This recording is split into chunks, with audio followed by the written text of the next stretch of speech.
तो हाथी चले बाजार कुत्ता भौंके हजार। बाबा बागेश्वर धाम ने मध्य प्रदेश में बिछाया अपना माया जाल। राम कथा छोड़कर भागे बाबा बागेश्वर धाम। पूरे फंसे बागेश्वर धाम के पीठाधीश धीरेन्द्र शास्त्री। बागेश्वर धाम के बाबा धीरेन्द्र शास्त्री की खुली पोल। लोग बोले ढोंगी, पाखंडी है ये बाबा। आखिर क्यों धीरेन्द्र शास्त्री की होगी गिरफ्तारी? नागपुर में चलनी थी 13 जनवरी तक कथा, 11 जनवरी को ही क्यों भाग गए बाबा? मध्य प्रदेश के बुलडोजर बाबा हैं धीरेन्द्र शास्त्री। आध्यात्म की आड़ में नफरत फैलाते हैं बाबा।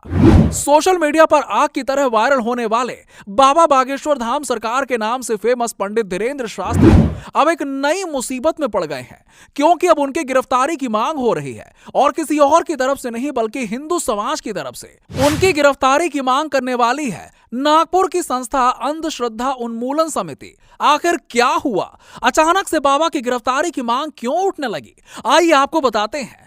पंडित धीरेन्द्र शास्त्री जिस तरह की भाषा का प्रयोग करते हैं वो बुंदेलखंड क्षेत्र में तो मजाक में ही ली जाती है, उसको नजरअंदाज कर दिया जाता है और उसे आशीर्वाद समझकर लोग खुद को धन्य महसूस करते हैं। लेकिन हर जगह ये भाषा बोलने से बाबा मुश्किल में आ गए।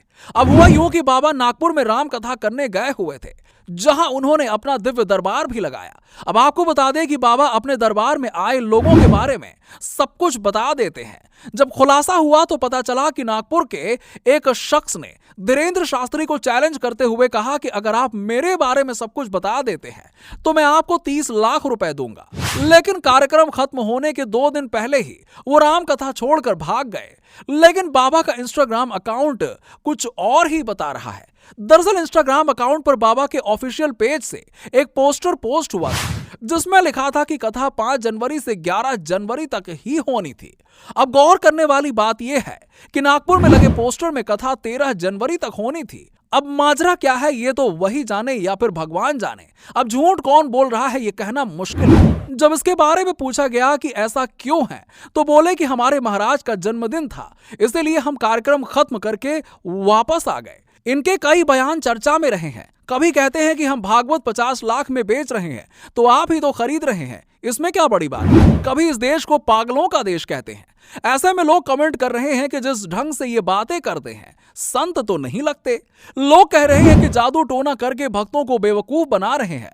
अब इसे ही लेकर नागपुर की संस्था अंधश्रद्धा उन्मूलन समिति ने धीरेन्द्र कृष्ण शास्त्री पर जादू टोना और अंधश्रद्धा फैलाने का आरोप लगा दिया। बाबा ने इसके जवाब में कहा कि मैं तो इतने दिन से वहां पे तंबू गाड़ के बैठा हुआ था, तब तो किसी को कोई प्रॉब्लम नहीं हुई। तब कहां थे ये? तब क्या इनके बाप मर गए थे? ऐसे कई बयान बाबा देते रहते हैं और इस तरह की भाषा का प्रयोग करते हैं। एक बार बाबा ने यह कहा था कि पत्थर मारने वालों पर बुलडोजर चलवाओ। ये तो थी हमारी बात। अब आप बताइए कि आप क्या मानते हैं इसे? बाबा का चमत्कार या लोगों को बेवकूफ बनाने की स्कीम? दिव्य दरबार में होता है चमत्कार या सिर्फ बाबा करते हैं लोगों की आस्था से खिलवाड़? क्या है आपकी राय? नीचे हमें कमेंट सेक्शन में कमेंट करके जरूर बताइए और वीडियो को ज्यादा से ज्यादा शेयर करिए। YouTube पर देख रहे हैं तो चैनल को सब्सक्राइब करिए और Facebook पर देख रहे हैं तो चैनल को फॉलो कर लीजिएगा।